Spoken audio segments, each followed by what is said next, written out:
Hello guys, welcome back to my channel, and these are the steps-by-steps guide on how to apply for the OINP for the 2025 updates. So step 1 is to confirm your eligibility. Check if your occupation stream is open. Ontario can now pause or remove streams anytime, so make sure you meet language, education, work experience, and settlement fund requirements for your chosen stream.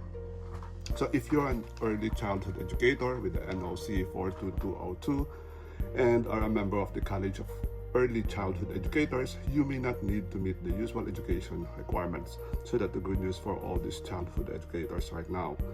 Step 2, employer prepares the job offer. So employers must now initiate the process. Your employer logs into a new employer portal and submits a job offer. The job offer must include, of course, your position, the NOC code, duties and responsibilities, the wage, and the working conditions, as well as, of course, your location of employment and the proof of business eligibility like the size, revenue, compliance history, and etc., whatever the requirements for the company. So the third step is to register your expression of the interest, or what we call the EOI. So once the employer has submitted the job offer, you can create your OINP profile and register your EOI. Your profile will be scored on human capital factors such as your education, your work experience, and your language. Number 4 is to wait for an invitation to apply, or what we call the ITA.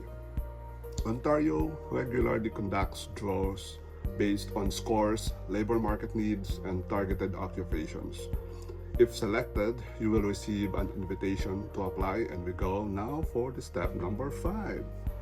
So employer's 14-day deadline. So after you receive your ITA, your employer has 14 calendar days to submit supporting documents for the job offer through the portal. So if the employer misses the deadlines, the application is void and you'll have to start over. So that's why you have to make sure they submitted the documents within 14 days. And step number 6 is the applicant's 17-day deadline. So after they done their part, the employer, you have to do your part. So once the employer completes their part, you have 17 days calendar to submit your full application online, upload all the required supporting documents like what we said, your education, work history, language tests, settlement funds, etc., whatever the requirements on your stream, and pay the application fee. Step number 7, possible interview. So Ontario may now require in-person or virtual interviews with either the applicant or the employer, or both of you.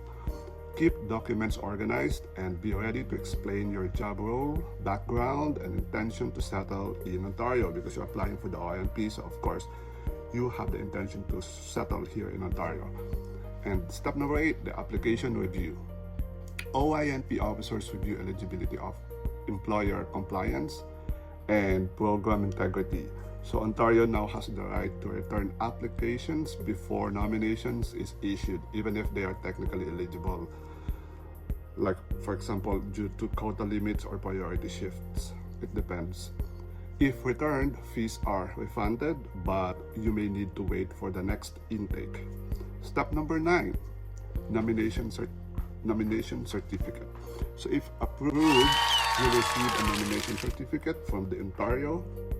For most streams, this adds 600 CRS points to your express entry profile, almost guaranteeing an invitation to apply for permanent residence from the IRCC.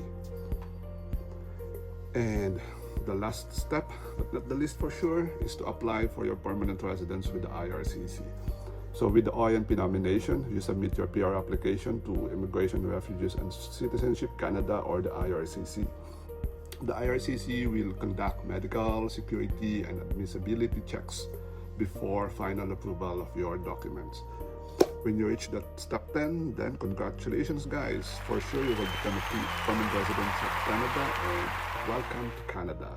I hope you have some information from these videos, and thank you for watching guys. See you next time. Thanks.